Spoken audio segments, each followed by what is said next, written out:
Hi, and welcome. You're listening to the X22 Report. My name is Dave, and this is episode 1437A, and today's date is December 1st, 2017, and the title of the episode is The Central Banks Warn Digital Currencies Could Pose Serious Financial Stability Problems.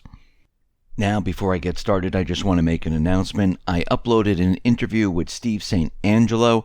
It is on the X22 Report Spotlight YouTube channel, or you can go over to x22report.com or newssentinel.com, scroll down a little bit, look over to your right-hand side, you'll see the interview there. You can play it right on the site, or you can go to Steemit, that's steemit.com/@x22report, and you can play the interview right on Steemit. Let's get into the economic collapse financial news. Well, it looks like the U.S. manufacturing hurricane rebound, it looks like this is coming to an end. And it looks like manufacturing is not doing as well as everyone is saying it's doing. Remember, a lot of the manufacturing has been moved overseas, and we also know that car sales, they are slowing. And we can see at this point that car sales, they are calculated by having the cars channel stuffed into the lot. That is counted as a sale. It's not when it's sold to a customer. So we see at this point that everything is starting to slow right now, and we're seeing that markets PMI dropped from 54.6 to 53.9 as new orders slowed, and we see inflation is also ticking up right now.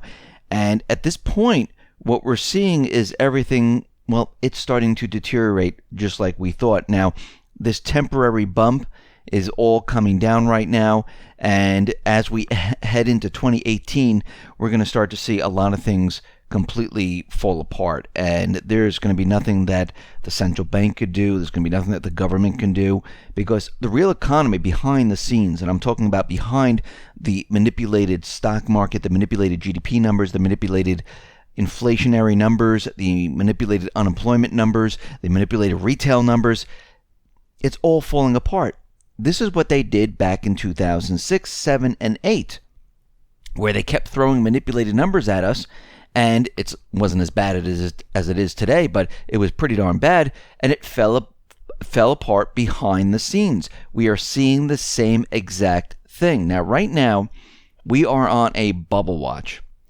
Why are we on a bubble watch? Well, it's because the central banks, what they have done with ZIRP and QE, they forced all risk in the financial system to adjust lower. Remember, in a fiat-based monetary system, such as the one that we're in today, sovereign bonds, not gold, are the ultimate backstop for the financial system.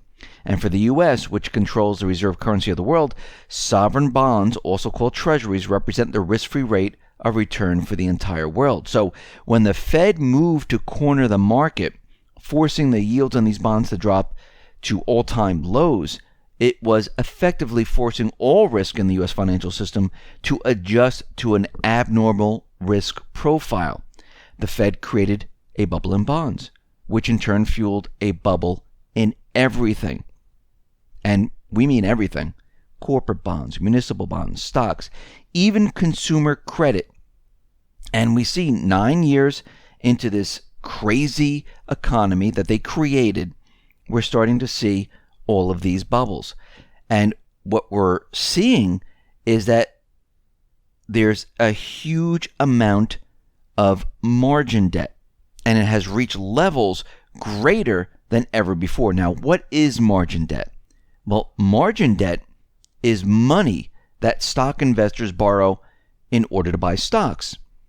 And it is direct leverage. And it just hit a new record high of $561 billion. Now, to put this number into perspective, it is equal to the entire economy of Taiwan. Nearly greater than the amount of margin debt borrowed at the peak of the last bubble in 2007. Double the amount of margin debt borrowed at the peak of the tech bubble. So we are at the point where this bubble, this everything bubble, well, it's going to pop and it's going to be a disaster. And we know it's going to be a disaster. We've been tracking the economy. We've been tracking everything that's been going on. And we've been watching everything deteriorate. Yes, the government, the Fed, they're very good at manipulating the numbers, making us believe that everything is great. The corporate media is out there, and they've been doing it for the last many, many years, telling us how great everything is. Well, they did this back prior to the crash of 2008, 2009, where no one saw anything coming, not even the Fed. Of course they knew it was coming. They were just pretending, keeping us in an illusion. And there are other countries that know that something's coming. This is why they've been purchasing gold. This is why they've been duplicating everything, because they know that this system cannot last forever. Now, Russia right now, they are planning their first ever sale of yuan bonds. And the sale has been under discussion since U.S. and European sanctions in 2014. And we see right now that they're going to be issuing about 6 billion yuan bonds in a 5-year note. And we see right now they're taking precautions. The Bank of England right now is warning that if they continually borrow more currency, they're going to end up like Venezuela. Now, this is coming from a senior bank official warning that the UK's economy would be unlikely to survive borrowing any more cash. The government borrowing is getting out of hand. Richard Sharp, a member of the bank's Financial Stability Committee, claimed an extra $1 trillion had already been borrowed since 2008 financial crisis. And if they borrow any more, it's going to lead to a disaster. Well, it just doesn't go for the UK. It goes for pretty much every other country out there that can borrow. And most of them can borrow from the ECB.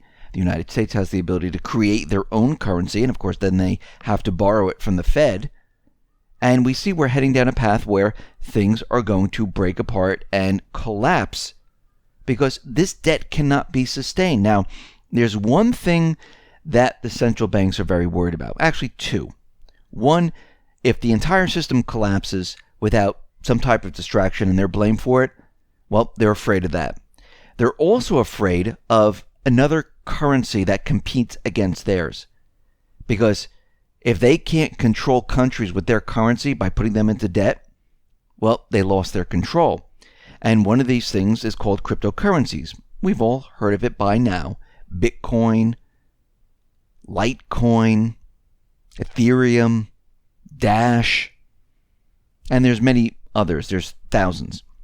So the BRIC countries right now, they're saying, okay, we need to set up some type of regulations for cryptocurrencies because there's about 3,000 different cryptocurrencies and there's no common understanding of how to regulate their turnover. So the BRICS have agreed to form a working group that will deal with the legal regulations of cryptocurrencies.